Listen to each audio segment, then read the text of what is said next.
Trying to remember to do a before and after picture here. So these figs were planted last year. This is their first, last year they were just establishing, summer of 2024, they were just planted as rooted cuttings.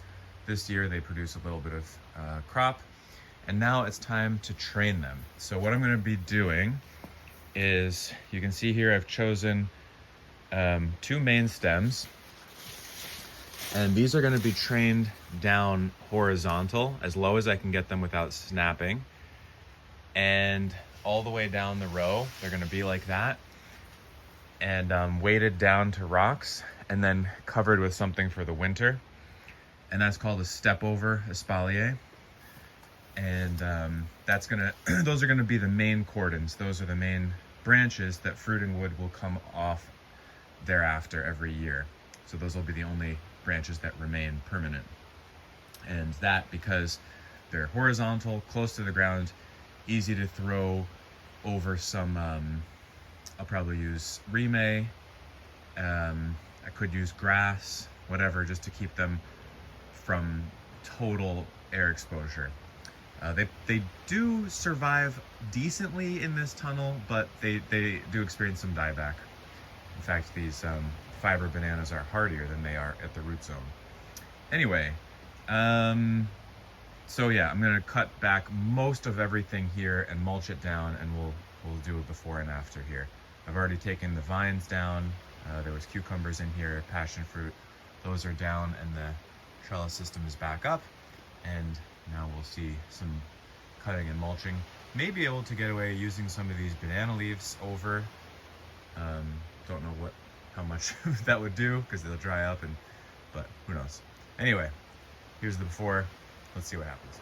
Okay, so here's the first step. After I decided which 2 branches were gonna stay, for example, this fig, we're gonna leave these 2 main branches. This one I pulled out one way, and this one I pulled the other way.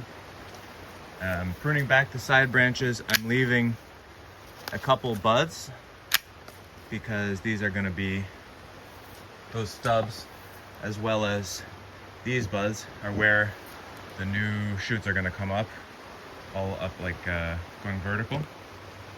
And so these are called the cordons. These are the main branches that are gonna stay.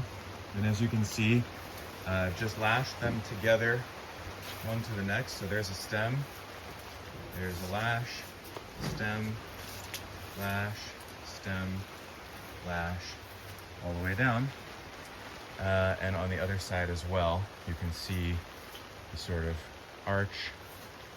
I didn't do a good job on that one. Anyway,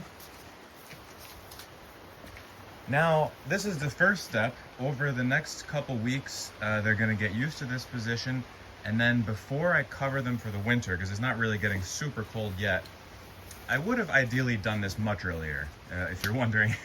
I should have hopefully, I wish I would have done this in the middle of the summer or way earlier in the growth, but life gets away sometimes. It's not too late.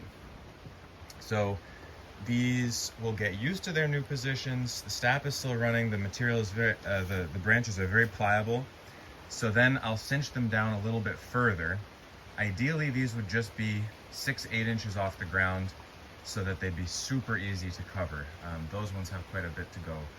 The bigger, the thicker the stem, the harder it is to bend it down without putting too much pressure on. You don't want to snap them at the base, that'd be pretty bad. So yeah, ratcheting them down like this, and this is all I'm gonna do for today, because like I said, I'm gonna let these go. Some of these ones which were very thick, like this one, barely got horizontal, so this one's more like at a 45, so this one has to come down a lot. But as you can see, the linear arrangement is going to be much easier to cover with a roll of remay over the top or something like that. And then if I had been on top of it earlier and got these down much lower, it could have even just been grass. That may not be possible anymore because of my tardiness.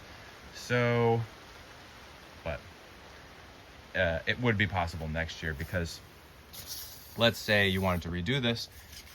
This one is going to send up some really strong, vigorous shoots, and I can just cut this off and favor one of these and train this out more horizontal. So they're forgiving. They're always going to resprout from a lot of places. Hopefully I get to it next year. Most of them are okay. So then next year, I'm not sure how the pomegranates will play into this. We'll see. But next year, this is going to be a fruiting wall, sending up a lot of branches. There should be just a branch every couple inches going straight up. And these are going to be pretty big branches. They should probably get to the ceiling in one season of growth. And so the annual cycle will be sort of similar to grapes. A bud will activate from here, grow a new branch, and then it will fruit. And then it will be cut all the way back. But you only get fruit really on wood growing from 1 year old wood. So for example, this really nice green shoot, this grew this year. So the branches that develop off this next year will produce fruit. However, after that, when I cut back, I have to leave a stub here.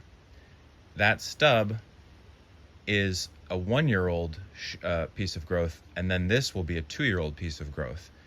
And the branch coming off the stub will produce fruit, because branches coming off of this one would not produce fruit because it's old.